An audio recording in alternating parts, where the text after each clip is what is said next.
আলাইকুম রহমতুল্লাহি ওয়া বারাকাতুহু। আমি মোহাম্মদ উজ্জ্বল মোল্লা। আমি বিগত 2 থেকে 4 মাস আগে ছোট্ট করে একটি ডিপো নিয়ে ব্যবসা শুরু করছি। কিন্তু এর আগে আমার ছোট্ট একটা ইতিহাস আছে। এখানে আসলে পাতাকুড়ি প্রোডাক্টস লিমিটেড পল্লী এগ্রো প্রকল্প যে প্রথম, এই প্রকল্পটা কিন্তু কিছুদিন আগে চালু হয়েছে, হতে পারে 1.5 বছর বা 2 বছর।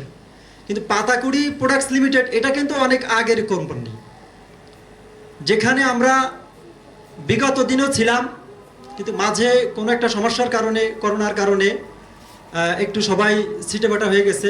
যখন আবার শুনেছি যে পাতাকুড়ি প্রোডাক্টস লিমিটেড নতুন করে এমন একটা সেক্টরের প্রোডাক্ট তৈরি করছে যে সেক্টরটাকে সারা পৃথিবীতে মূল্যায়ন করা হয়। সারা পৃথিবীতে এই সেক্টরটাকে প্রাইম মিনিস্টার থেকে শুরু করে সমস্ত লোক এই সেক্টরটাকে মূল্যায়ন করতে হয়, তা না হলে ওই রাষ্ট্রের ভাবমূর্তি নষ্ট হয়। সেই সেক্টরটা হলো কৃষি সেক্টর। এই কৃষি সেক্টরের যখন শুনছি আমি পাতাকুড়ি প্রোডাক্টস লিমিটেডে পল্লী এগ্রো প্রকল্প নতুন করে কিছু প্রোডাক্ট তৈরি হয়েছে, আমার কাছে বিশ্বাস করেন যে পিছনে পাতাকুড়ি প্রোডাক্টস লিমিটেড কি হারাইছে, কি পাইছে, কি পায়নি, বা কারা কোথায় আছে, আমাদের যারা সিনিয়র জুনিয়র আছে কি নেই, এগুলা আমি সব ভুলে গেছি। শুধুমাত্র আমার কাছে এটাই মনে হয়েছে যে এখন যে সেক্টরটা আমাদের মাননীয় এমডি স্যার, মাসুদ স্যার, যে আল্লাহ পাক, আমি এর আগে অনেক কথা সবাই বলছেন যে মাসুদ স্যারের ব্রেনকে আল্লাহ পাক এতটা প্রখর করেছে যে সে অনেক কিছুই তৈরি করতে জানে। আমি এই তৈরিটা আবার সেটা বলতেছি না যেটা যেটা সরাসরি আল্লাহ প্রদত্ত, এটা বলতেছি না। পৃথিবীতে আল্লাহ পাক তো মানুষকে অনেক কিছু তৈরি করার ব্রেন দিয়েছেন, তা সেই একটা মানুষের ভিতরে এতটা ব্রেন দিয়েছে, আমি দেখেছি আমার চোখে অনেক কিছু তাকে আমি তৈরি করতে, এবং অল্প সময়ের ভিতরে সেটা যে আলোচনাটা আমি করতে চাচ্ছিলাম, আমার মূল আলোচনা হলো যে এখানে অনেকে বলেছে বাজারে অনেক রাসায়নিক সার আছে যেগুলা শুধু কৃষকের অর্থ নেয় না, কৃষকের মাটিটাকেও কেড়ে নিয়ে যায়। অর্থাৎ রাসায়নিক সার যেইখানে ব্যবহার করা হয় সেইখানের ভাবমূর্তিকে নষ্ট করে। রাসায়নিক সারের মাধ্যমে যে ফসলটা ফলানো হয় সেই ফসল খেয়ে আমরা যারা আছি, আমাদের মানব দেহের জন্য কতটা ক্ষতিকারক এটা কিন্তু কখনো আমরা বিশ্লেষণ করি না, বা অ্যানালাইজ করার ক্ষমতা আমাদের নেই, বা যাদের আছে আমরা তো নিরুপায়। কি করব? পদ্ধতি সিস্টেম তো এমন হয়ে গেছে, এই সিস্টেমটা কিভাবে সরানো যায়?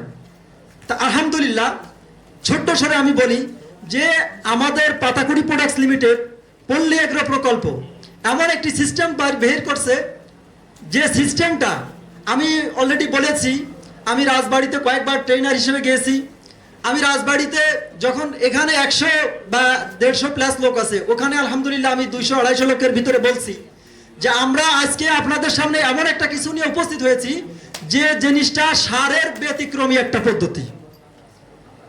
সার ছাড়া কিভাবে আপনি ফসল ফলাইতে পারেন, আপনার জমিকে আস্তে আস্তে আগের নাই ফিরিয়ে আনতে পারেন, ঠিক এই বিকল্প একটা পথ নিয়ে, একটা রাস্তা নিয়ে আপনাদের সামনে আসছি।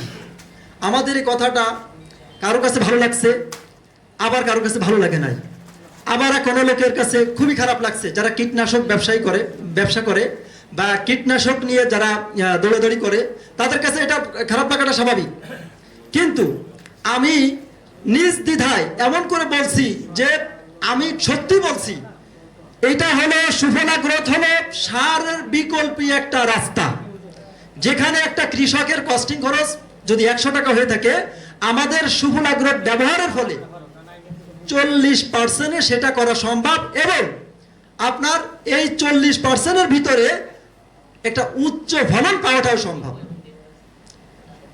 আমি এভাবে বলার পরে রাজবাড়িতে প্রথম অবস্থায় যিনি আমার আগে কথা বলে গেছে, আমার মেম্বার সাহেব, ইনি সর্বপ্রথম আমার কথার মাধ্যমে, এবং আমার স্যার ছিল তালুকদার মোহাম্মদ আওলাদ হোসেন, আমরা এই 2 জন ব্যক্তি মাত্র ওনাকে কথা বলার পরে উনি বলছে ঠিক আছে আমি এটা ব্যবহার করে দেখব। আমি শুধুমাত্র আমার প্র্যাকটিক্যালের কিছু কথাগুলি বলতেছি। আর এই রকমের বাগেরহাটে মোল্লারহাট, আপনার 3-4টে জেলা নিয়ে আমি অলরেডি 3-4 মাস আগে কাজ শুরু করছি। আমি বাগেরহাট একটা ডিপুর হোল্ডার, প্লাস আমি বাগেরহাট ডিপুর একজন RSM, প্লাস আমি খুলনা বিভাগটা নিয়ে কাজ করতেছি, 10টা জেলা নিয়ে কাজ করতেছি। আমি শুধুমাত্র এখানে আমার ক্ষুদ্র জ্ঞানের, আমার প্র্যাকটিক্যালি কিছু কথা শেয়ার করতেছি এবং আপনাদের দোয়া নেওয়ার জন্য আমি এখানে আসছি। এছাড়া আমার আর কোনো কিছু চাওয়ার নেই এখানে। তা আমি ওইখানে ওই কথা বলার পরে ওই ভদ্রলোক মেম্বার মামা উনি ব্যবহার করছে। ব্যবহার করার পরে 2 থেকে 3 দিন পরে আমাদের যে ডিপু হোল্ডার আছে, 3টা ডিপু মালিক, একজন ইঞ্জিনিয়ার মানুষ ভদ্রলোক 3টা ডিপু নিয়ে এসে ব্যবসা করতে আগ্রহী হয়েছে। তা প্রথম দিনই আমাকে উনি বলছে, উজ্জ্বল ভাই, আমাকে ছোট ভাই বলে ডাকে। তা আমাকে বলছে যে ভাইজান আসলে কি আপনি কি বলেন, এটার কার্যকারিতা কি? আসলে দেখেন, আমি বাগেরহাটে আমি যেখানে প্রথম সপ্তাহে 2টা কৃষক পাইনি ব্যবহার করার জন্য, এখানে একটা ছেলে আছে নাম আব্দুল হাকিম। এই ছেলেটাই প্রথমে আমার যে আমন্ত্রণটা আমি যে দিয়েছিলাম, এই ছেলেটাই তার ভিতরে শত শত লোকের ভিতরে একটা ছেলে আমার দাওয়াতটাকে অ্যাকসেপ্ট করছিল। আজকে আলহামদুলিল্লাহ আমি ওই ছেলেটার মাধ্যমে আজকে আমার ওইখানে আমার শুধু খুচরা, আমি কোনো রিটেলার কোনো সাব ডিলারের কথা বলতেছি না, খুচরা আমার 200-র উপরে চাষি আছে মাত্র 2 মাসের ব্যবধানে। এটা আমার পুরো কনফিডেন্স ছিল যে পাতাকুড়ি সেই আগের কোম্পানি এবং এমন একটা প্রোডাক্ট নিয়ে আসছে যেটাকে বাহিরের নিচে মানে পিছনে রেখে সামনে যাওয়ার কোনো পথ কারোর জন্য নেই।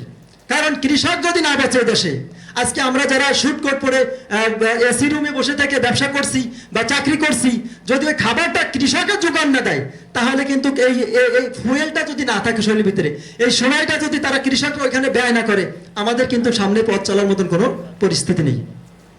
তা যাই হোক, আমি আমার প্র্যাকটিক্যালে আরো অনেক কথা ছিল, আমার অনেক আবেগের বাস্তবের কথা ছিল। আমাকে অলরেডি নক দেওয়া হয়ে গেছে, আমার এখান মঞ্চের সময় শেষ হয়ে গেছে। আমি আরেকটি কথা বলি যে আমাদের পাতাকুড়ি প্রোডাক্টস লিমিটেড পল্লী এগ্রো প্রকল্পের যে প্রোডাক্টটা আপনারা ফেসবুকে শুনেছেন বা উপস্থিত হয়ে আজকে এখানে শুনছেন দেখছেন, ভাই আর দ্বিধা করার মতন, ভিতরে আর কি করব না এই চিন্তা ভাবনা করার মতন আমি আজকের যে পরিবেশটা দেখলাম, এই সময়টা আর নেই। এই সময়টা আর নেই। আগামী 1 সপ্তাহ বা 2 সপ্তাহ বা 1 মাসের ভিতরে আপনি যেখানে ব্যবসা করতে চাচ্ছেন ওইখানে কিন্তু ফ্ল্যাপ হয়ে যাবে। যাই হোক, যারা চিন্তা ভাবনা নিয়েছি তারা ইনশাল্লাহ আমাদের সাথে অগ্রসর হয়ে যাবেন অতি দ্রুত। আজকে আমি এই পর্যন্ত এখানে আমার আলোচনা শেষ করতেছি। সবাই ভালো থাকবেন, সুস্থ থাকবেন। আসসালামু আলাইকুম ওয়া রাহমাতুল্লাহি ওয়া বারাকাতুহু।